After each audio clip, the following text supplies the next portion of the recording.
So in philosophy, there's a term they use called logic.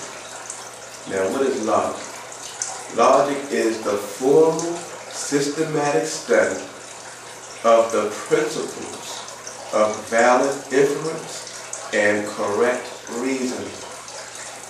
It's used in most intellectual activities, primarily in the disciplines of philosophy, mathematics, semantics, and computer science. It examines general forms which arguments may take, which forms are valid, and which are fallacies. So that's just a brief overview of what logic is. Reason refers to the capacity for us, human beings, to make sense of things, to establish and verify facts, and to change or justify practices, institutions, and beliefs. Closely associated with such characteristically human activities such as philosophy, science, language, mathematics, and art, and is normally considered to be a definitive characteristic of human nature. In other words, our ability to think and to reason. Okay? Now, on the flip side of that, we want to ask another question. What is truth? And for that, let's go back to our beginning board. And this is the term in Hebrew, amet, for truth. Now, as was stated, the parent root is the aleph, which is the oxide, symbolic of strength. And the dalet, which is the mark, symbolic of being a sign. So when you put strength in sign, you have a strong sign. But now you also have the inclusion of the mem. So let's take a look at this. The way that the word is formulated in another sense, still dealing with the parent root. You have an ox. And whenever a man was plowing a field, he would set a particular mark at the end of the field that he would lead the ox to in order to plow a straight line. So now when you look at the inclusion of the mem, what you also have, you have aleph, which is the first letter of the Hebrew alphabet. You have dalet, which is the last letter of the Hebrew alphabet. And then you have the letter mem right between. So what amet is the letters from aleph to dal, which is connected now, and this liquid here, this water, we can compare that to being somewhat of glue, like a strong liquid that leads us to the mark to some degree. So when you look at amet, simply put, is the word of Yah. That's what truth is.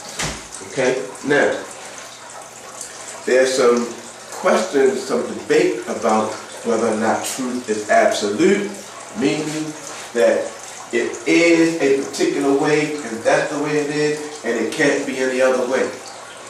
It's absolute. Whereas on the other hand, you have those who believe that truth is relative. In other words, what may be true to you may not be true to me. Now, it depends on what you're dealing with, and let me explain.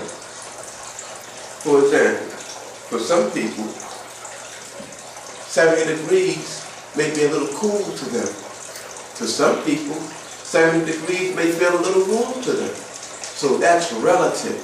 You see, it's dependent on the individual. Some people may like lettuce, tomatoes. Some people may not. Well, it's an absolute truth that lettuce and tomato is delicious. No, we can't say that because not everybody likes that. Okay? So in that sense, yeah, there's some relativity to it. But in some things, there is no relativity. And let me use an example that people commonly use when it comes to religion or the ways of life prescribed by the Most High. And this is what they call, or what I would call, I'm not sure what they call it, but I'll call it the elephant theory. And the idea is this, let me get this off the board, let me put that here.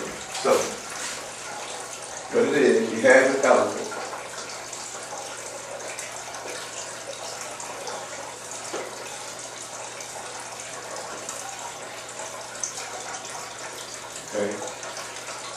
May not be the best elephant, but the point will be served.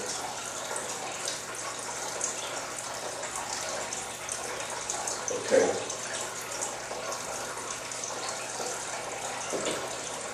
Alright.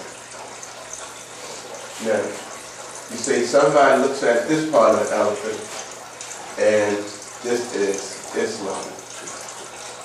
Somebody looks at this part of the elephant, this is Catholicism.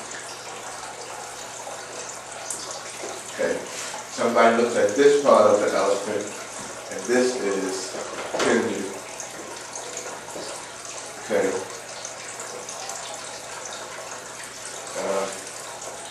Somebody looks at this part of the elephant and something else. Okay, so the way they explain truth in regards to it being relative as it pertains to religion is in this manner. Well, the Hindus see, first of all, they equate the elephant with being God. Okay, there's only one God. Okay, so now Hindus see this part of it. Same elephant, but just one part of it. Catholics see this part of it. Same elephant. Islam, Muslims see this part. Jews, they see this part. So because you see a different part, see, now what they teach is that it's relative. First and foremost, this is what we have to understand. This is misleading. Why? Because it gives us the impression that each of these particular denominations, as well as denominations that are not even represented up here, are actually worshiping the same God, and that's not so. Okay, now, to use this example, this is what we can do. Because there is one God. There's no doubt about that. Let's see exactly how he did this. So, part of it, Moses said, you see? Part of it, David saw. Okay? Part of it, Paul saw. You see? Part of it, John saw. Now, related to how people use it, this is a more realistic representation of this elephant theory, because the one creator, the one God, David saw it in a certain perspective, Moses saw it in a certain perspective, John saw it in a certain perspective, Paul saw it in a certain perspective, but they were just seeing different parts of the same deity. That's why their works connect. You see, with the other religions, there are differences, and we're going to see something in regard to that today.